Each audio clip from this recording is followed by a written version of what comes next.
नमः शिवाय। जय प्रभु श्री राम जी, जय भगवान श्री कृष्ण जी।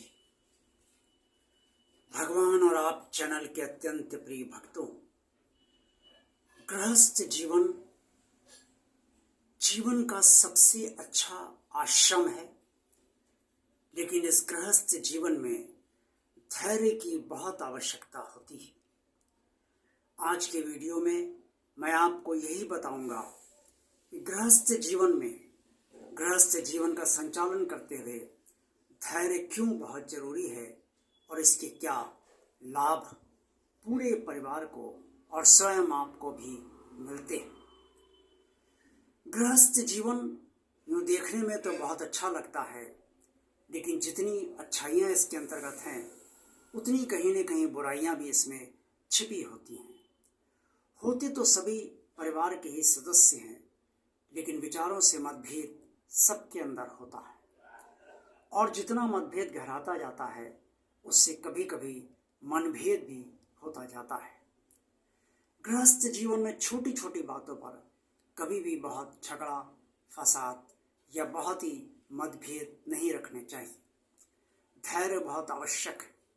अगर कोई भी स्थिति या कोई भी विचार आपके विपरीत गृहस्थ जीवन में कोई भी आपसे व्यक्त करता है और कहता है, तो आप उसका तत्काल कोई बुरा ना माने और ये सोचे कि ये भी मेरे परिवार का ही हिस्सा है और इसे भी कहने का अधिकार है, भले ही वो आपकी मनमाफिक बात हो या ना हो।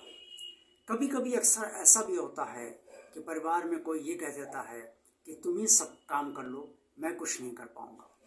ऐसी अनेक बातें होती रहती हैं जो कभी छोटी होती हैं और कभी बड़ी होती हैं, और उन सब से परिवार में अक्सर विवाद भी गहरा जाता है।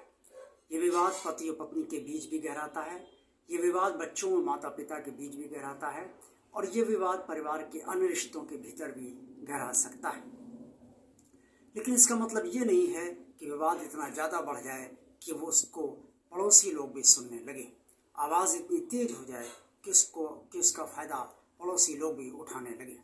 याद रखिए, जब तक परिवार आपका एक है, आपके पूरे परिवार का और स्वयं आपका कोई भी बाहरी व्यक्ति बाल बाका नहीं कर सकता, क्योंकि वो जानेगा कि आपके परिवार में ज़बरदस्त एकता है और वो आपके परिवार में और आपके भीतर किसी भी प्रकार की सेंध नहीं लगा सकता। लेकिन जब परिवार ही मात्र धैर्य की कमी के कारण टूटने लगे और एक दूसरे के भीतर बर्दाश्त का मादा बिल्कुल ना हो, सहन शक्ति बिल्कुल ख़त्म हो जाए, कोई किसी को सुनना ही ना चाहे और बस अपनी ही बात रखना चाहे, वहाँ पर मतांतर यथार्थ मतभेद बढ़ते ही जाते हैं और यही मतभेद जितना ज़्यादा बढ़ेंगे उतना ही मनभेद में भी बदल जाते हैं और वो परिवार बिखरने लगता है, टूटने लगता है। फ़ायदा कुछ नहीं होता, नुकसान ही होता है, लेकिन फिर भी ये नुकसान सब उठा लेने को तैयार होते हैं, लेकिन अपने विचारों को प्रमुखता इस परिवार टूटने से ज़्यादा बढ़ कर देते हैं। यही कारण है कि कई बार परिवार लंबे समय तक एकजुट नहीं हो पाते। ऐसा ना हो, इसके लिए बहुत ज़रूरी है कि गृहस्थ जीवन में धैर्य बराबर बनाए रखा जाए और सभी लोग धैर्य बनाए रखें।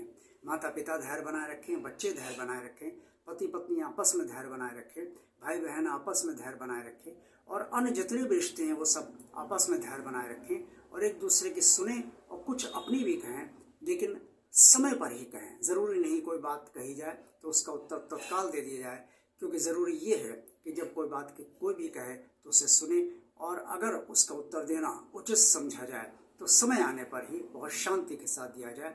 इससे सामने वाला भी आपको ठीक से समझ सकेगा, लेकिन तत्काल उस समय कहने से हो सकता है प्रतिक्रिया विपरीत उसकी भी हो जाए और विवाद परिवार में पैदा हो जाए। इससे धैर्य गृहस्थ जीवन के सफल संचालन के लिए बहुत आवश्यक है। आज का वीडियो अगर आपको अच्छा लगा है तो इसे लाइक अवश्य कीजिए। भगवान और आप चैनल को जिन श्रद्धालु भक्तों ने अभी तक सब्सक्राइब नहीं किया है वो भगवान का कार्य मानकर इसे सब्सक्राइब अवश्य कर दें, ताकि भगवान का कार्य आगे बढ़ता रहे। इस चैनल को ज़्यादा से ज़्यादा लोगों को शेयर कीजिए, ताकि आप सबकी तरह इस चैनल से अन्य लोग भी लाभान्वित होते रहें। कमेंट्स बॉक्स में आप सब जो कुछ भी कहना चाहें वो अवश्य कहिए। आप सबका दिन शुभ हो। ओम नमः शिवाय। जय प्रभु श्री राम जी, जय भगवान श्री कृष्ण जी।